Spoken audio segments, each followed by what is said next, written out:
Le LTVZ-34 est une conception tchécoslovaque de char léger utilisé principalement par la Slovaquie pendant la Seconde Guerre mondiale.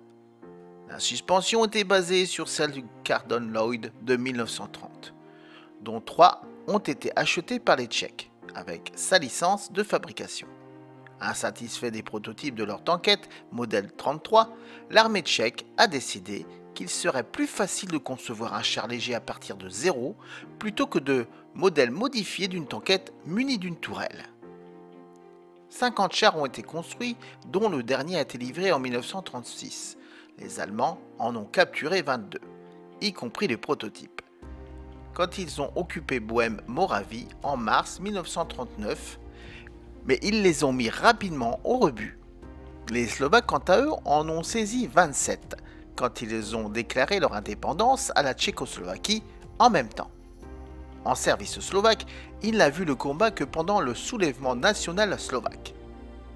La Hongrie a capturé un LT-34 en Ukraine le 15 mars 1939. Quand elle a conquis ce pays, impressionnés, les Hongrois demandèrent à Škoda pour le réparer. Les Hongrois n'ont pas accepté le devis proposé, mais Škoda l'a fait gratuitement une fois que les Hongrois avaient acheté une licence pour construire leur char moyen T-21 en août 1940. Il a été envoyé en Hongrie en mars 1941 et a été utilisé pour la formation jusqu'en 1943. Le premier prototype a été commandé en 1931, mais le développement a été lent et n'a pas été accepté qu'en novembre 1932. Ces évaluations furent très positives et une commande de 50 fut passée le 19 avril 1933. Les 6 premiers devaient servir de modèle de pré-production et devaient être livrés avant le 30 septembre 1933. La date de livraison pour le prochain lot de 24 était un an après et le dernier lot de 20 devait être livré le 30 juillet 1935. La production a été retardée par des problèmes de qualité avec le lot initial de plaques d'armure et la livraison de la série de pré-production n'a pas eu lieu avant le 23 avril 1934. Un problème plus important était que l'armée avait rejeté l'armement proposé de 47 mm et de 2 mitrailleuses, de sorte que le contrat ait été signé sans aucun travail de conception sur la configuration d'armement souhaitée. Il était donc impossible de finaliser la conception avant décembre 1933 et les 6 premiers chars ont été livrés avec seulement une paire de mitrailleuses. Les derniers chars ont été livrés le 14 janvier 1936, mais les 6 modèles de pré-production ont dû être retournés à l'usine pour être mis à niveau avec l'armement approprié et modifié selon les dernières normes. La dernière fut livrée le 17 août 1936. Le LTVZ-34 a été assemblé à partir d'un cadre de poutre en acier, auquel des plaques d'armure ont été rivetées. Un pare-feu de 3 mm séparait le compartiment moteur de l'équipage. Une porte permettait l'accès entre les deux. Il y avait aussi des ouvertures de ventilation qui pouvaient être fermées.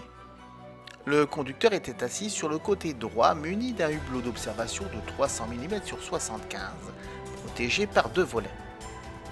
Le volet intérieur avait un épiscope avec un champ de vision de 25 degrés. Il était relié au volet extérieur blindé de sorte que l'ouverture de l'un fermait l'autre. Le rabat extérieur avait une fente de 3 mm. À sa droite se trouvait une fente de vision de 120 mm sur 3 mm, protégée par 50 mm de verre par balle. Le rabat intérieur était rembourré afin que le conducteur puisse reposer sa tête dessus lors de la conduite. L'opérateur radio était assis à gauche et avait son propre port de vision de 120 mm sur 50, de verre par balle de 50 mm et un volet blindé. Ces radios étaient montées sur la gauche de la coque. La mitrailleuse de coque était entre le conducteur et l'opérateur radio sur un support avec 30 degrés de traverse, avec une élévation de 25 degrés et une dépression de 10 degrés. La majeure partie du canon de la mitrailleuse dépassait de la monture et était protégée par une manchette blindée. L'anneau de la tourelle avait un diamètre de 1,26 m. Les côtés de la tourelle avaient une épaisseur de 15 mm et son toit avait une épaisseur de 8 mm. La tourelle était orientée manuellement 3 degrés par rotation de poignée. Mais l'engrenage pouvait être désengagé pour permettre au commandant de tourner la tourelle plus rapidement. Cette dernière avait une face plane, au centre de laquelle était monté l'armement principal de 37 mm. Sur le côté droit se trouvait une mitrailleuse coaxiale de 7,92 mm. Le commandant avait 4 épiscopes dans sa coupole et un miroir monoculaire 1,3 par 35 degrés.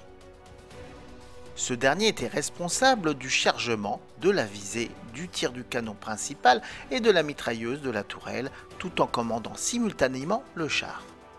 Le blindage avant et latéral avait une épaisseur de 15 mm, les plaques inclinées avaient une épaisseur de 12 mm.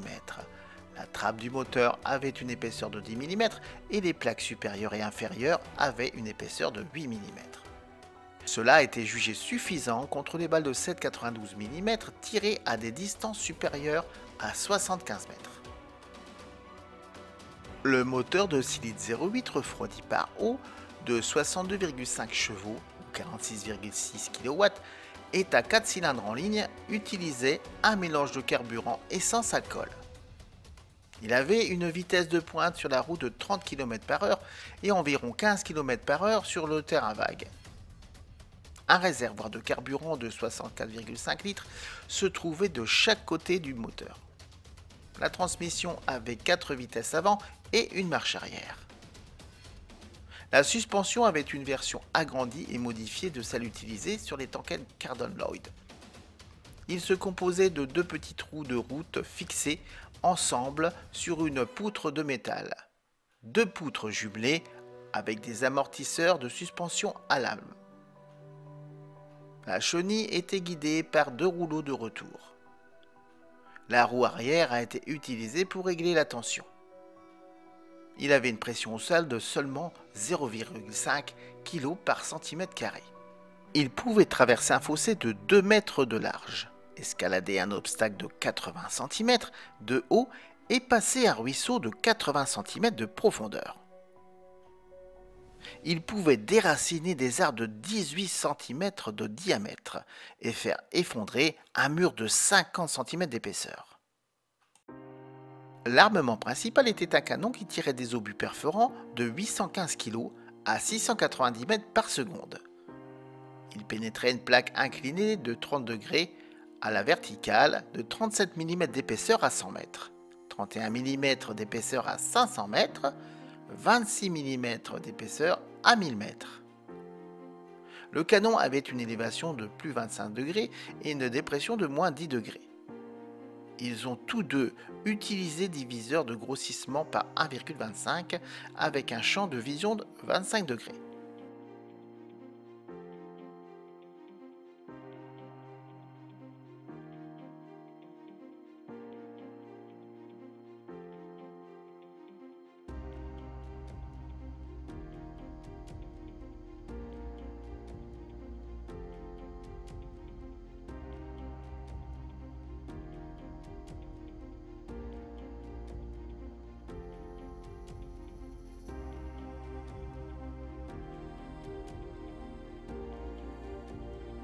L'armée tchécoslovaque s'est rendu compte que l'armure de 15 mm sur ses chars était trop mince, et un programme pour le remplacer a été rapidement entrepris nommé les LTVZ-35.